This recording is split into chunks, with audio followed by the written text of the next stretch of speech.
Digitization is changing the landscape of the world as we know it, as also the worlds of business and finance, which are subsets. Disruptive technology is playing a critical role in transforming the finance function. The confluence of technology and finance is a partnership between these two functions, which has to be designed and carried forward in the years to come. An organization like ACCA is creating a lot of value in the space, starting with the research that ACCA conducts and following up with the various programs that it conducts.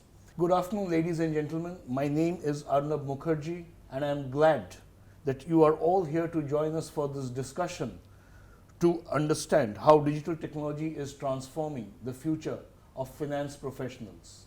I have an extremely high-powered set of panelists here with me.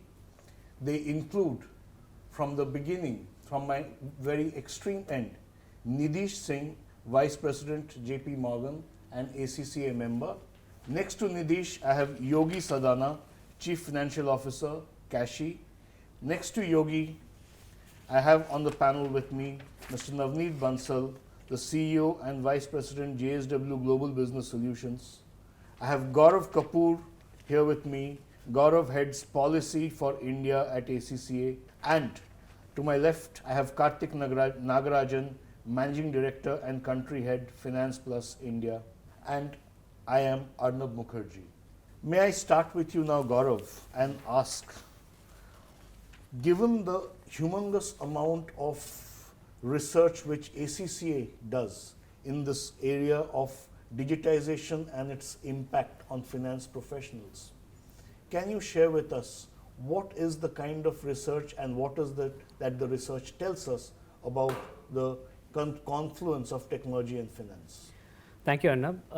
ACCA, with more than 100 years of legacy and having more than 7 lakh students and members at the point in time, we strongly believe in providing a market relevant and a work ready accountant, right?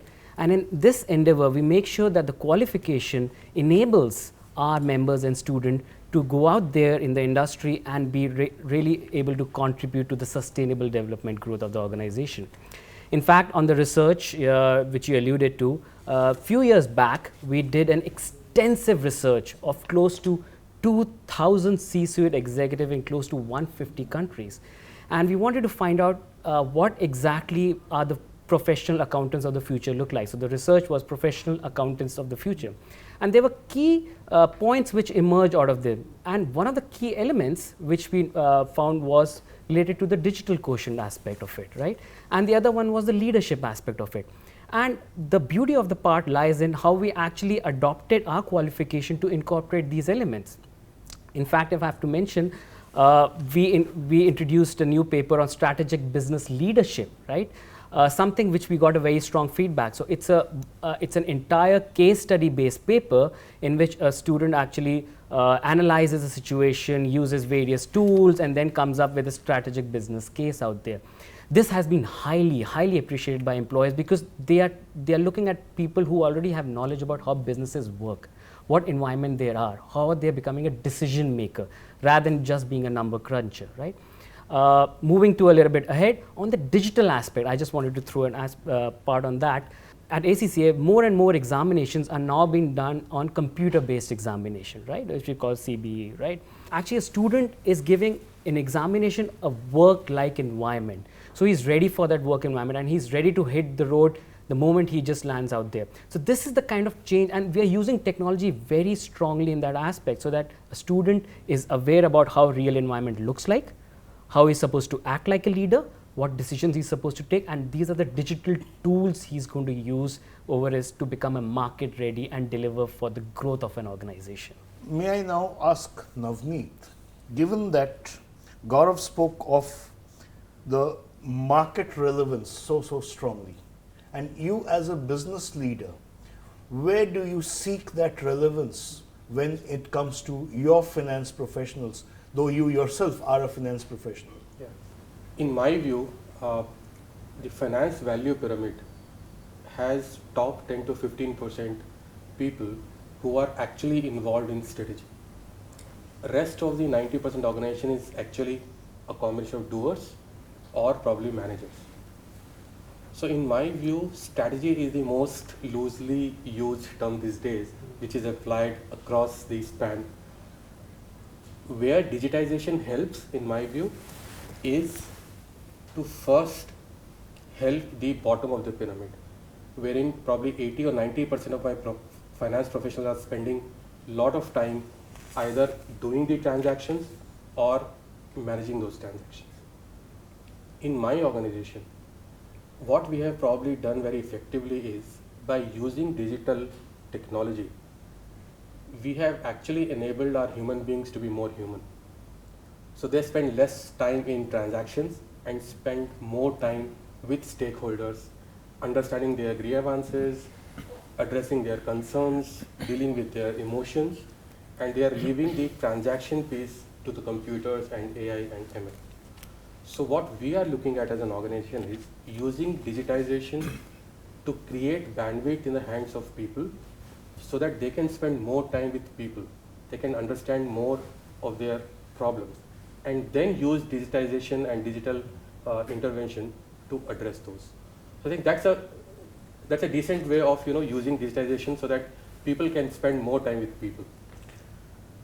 So that's a very interesting expression, finance value pyramid. And the distinction between the business which Navneet comes from and the business that you are part of, Yogi, is that you are as new age as theirs is traditional. Right. Now, where does in this a new age business like Cashy does the finance value pyramid and the functions and the distinctions and the benefit at the bottom of the pyramid that Navneet spoke of, how is it different in your case?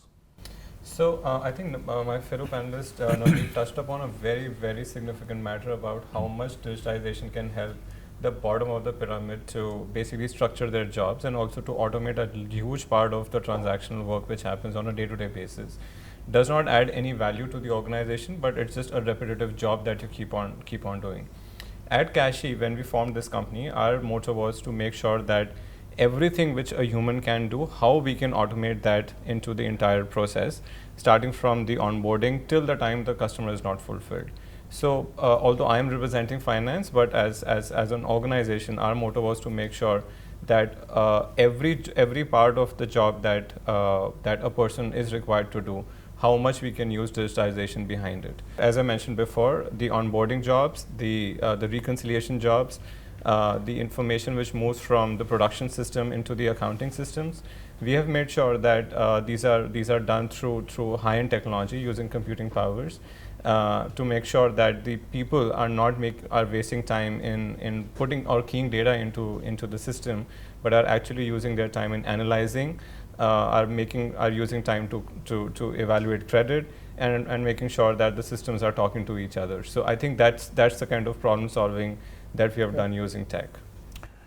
I will come back to you for a minute, Gaurav, because the facts, the kind of perspectives which both Navneet and Yogi provided, it is up to a forward-thinking organization which builds careers like ACCA to address and to be able to help them in this mission of theirs. How is, according to your information, ACCA doing that?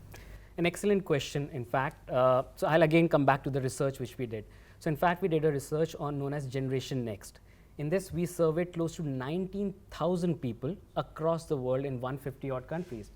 And the survey result was that 84% of the people we surveyed in 19,000 in 150 countries agreed to the fact and strongly agreed to the fact that technology will enable them to add very much value to what they're doing. So in terms of value addition or value creation, they're going to do it is going to tremendously help it. So what Yogi was referring to, on the aspects which are quite mundane, which are quite repetitive, you have aspects like RPA coming in, and you have aspects like machine learning which are doing that.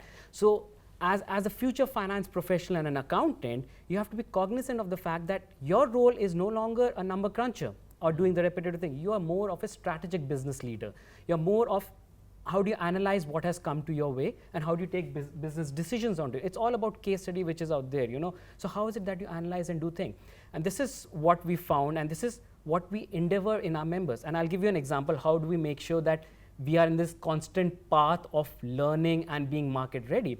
So in fact, for our members who have passed out ACCA, we have a CPD, which is continuing professional development. We do a lot of seminars, webinars, information, and in fact, on our research, aspects like blockchain, aspects like robotic process automation, aspects like artificial machine learning, and initial coin offering. So we actually come up with these kind of research reports, which is disseminated to the members. We do workshops, we do webinars, seminars, so that they're up to date. And because they are the strategic business leader in their organization, you have to imagine from that. They are cognizant that these technologies are coming in. How is it that I adopt them in my working, and how is it that I become more efficient? How is it that I'm contributing more to the organization? Because if you contribute to an organization, you're contributing to your growth also with that, right? And that's how it happens. So let's validate in a way what Gaurav said from you, Nidish, as a member of ACCA. How have you, and since you have been a student and a member, how have you experienced these benefits which ACCA provides? I fully appreciate the fact what he mentioned, starting from my journey as a student. So at that point of time, I learned about some IT project management, IT skill, the PER requirement that was there at to become a member, that was also focused on varieties of different skill set, including IT project management and varieties of strategic exposure as well. After becoming a member of ACCA, I am still going to follow CPD almost 40 plus hours every year. And that focus a lot on varieties of issue, including ML, AI, and these topics are not only part of expectation, it is also on the website of ACCA.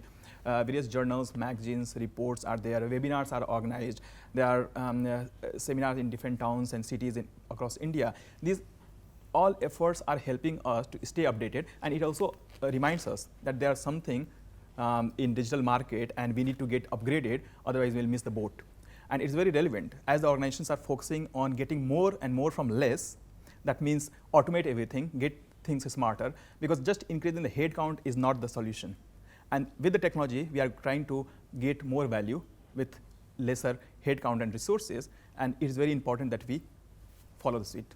Karthik, what this panel would love to hear from you is a global versus national perspective, because your operations, your experience has that sort of a dimension.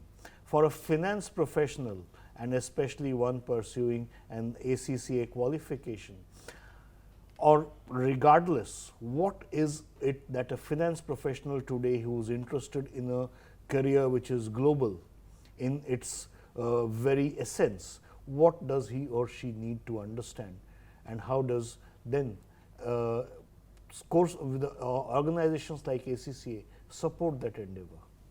Correct. So I think first and foremost, we need to understand that in terms of the digital technology, digital transformation, we are at the mid of an ocean, right? So many things have been talked about. There are some test cases in the market. There's an excitement, right? And luckily, India is also part of the gang, right? While there is a US, there is a China, India is part of the gang, which is very, very, it's a good news for all of us, right? What needs to be done purely from a global footprint landscape, especially for aspiring, students in ACCA, they need to have 2-3 extra skill set, additional skill set over and above their strong finance domain.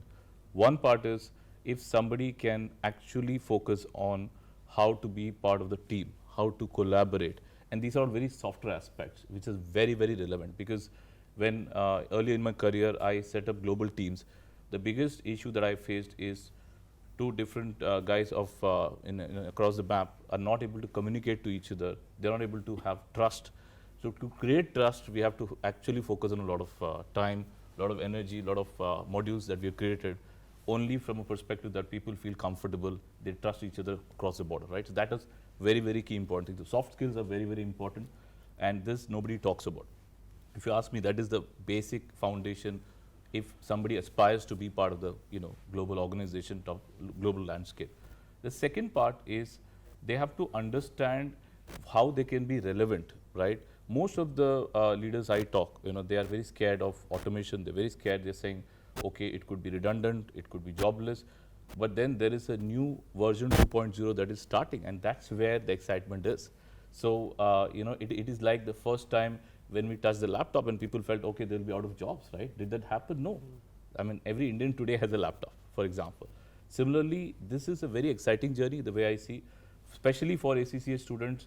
My recommendation is get the leadership aspect, get the technology aspect, and if you can marinate with your finance degree, I think that will be the right recipe for success, right? So you need to actually go reach out to corporates, do some mini projects of 2 to 3 months on all these aspects, and you should be ready. Or go back to ACCA, who can coach you in terms of the softer skills, in terms of technology, and they can be ready, because it's all about getting yourself ready for the next available exciting opportunity. So, Gaurav, therefore, that means that digital quotient is not enough, or it has to be supplemented with other aspects too. How is ACCA addressing that?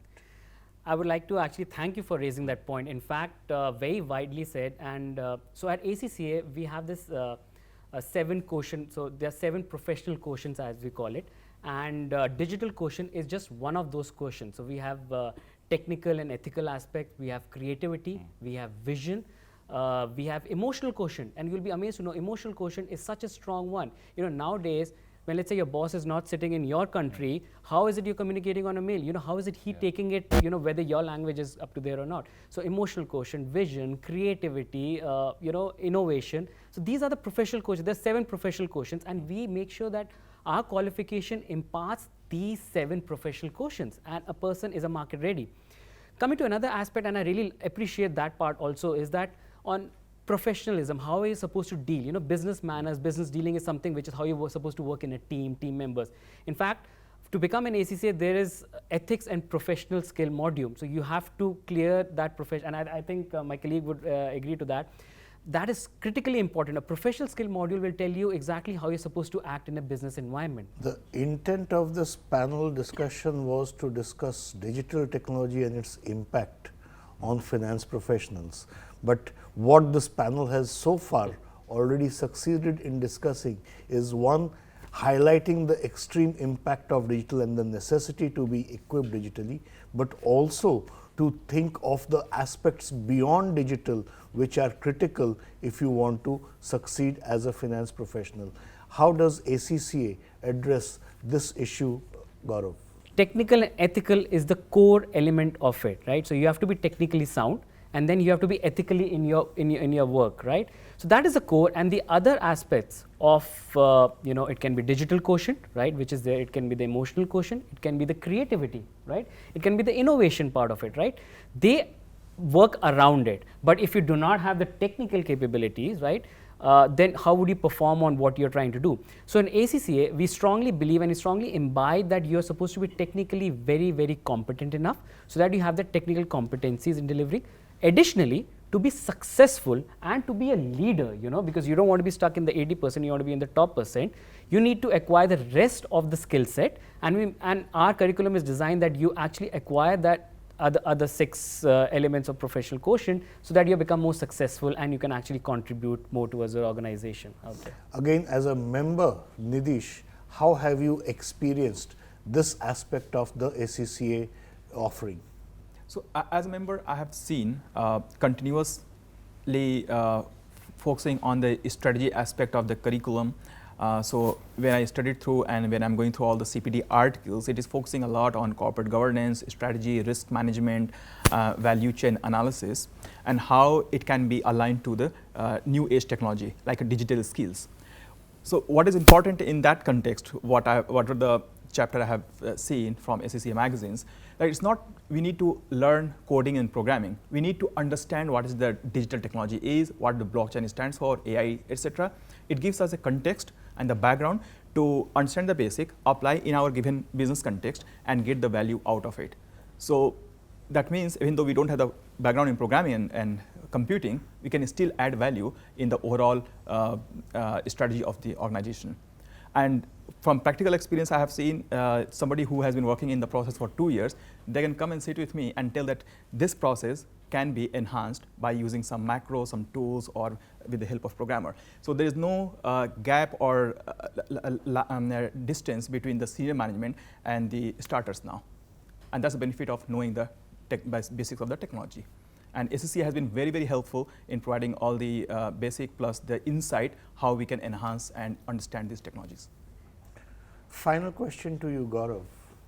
How does ACCA continue to not only stay relevant itself, but shape the relevance of finance professionals of the future in this digitally infused world?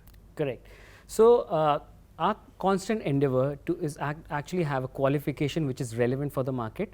And one of aspect which is our strength is that we have done a lot of professional insight, which we call as research. And in fact, last year was 75th year of our research and technical papers. So whatever we are doing, whatever changes we do in curriculum, whatever changes we do in the structure of our examination is based on a thorough research which we do globally. And that makes us relevant, and that is highly, highly appreciated by the employers. So I'm just giving you an example that 75 years we have been doing this research and technical papers, and the kind of knowledge which we have imparted is not in the last couple of years. It's a accumulation of the last 75 years which has come along and which has helped our members.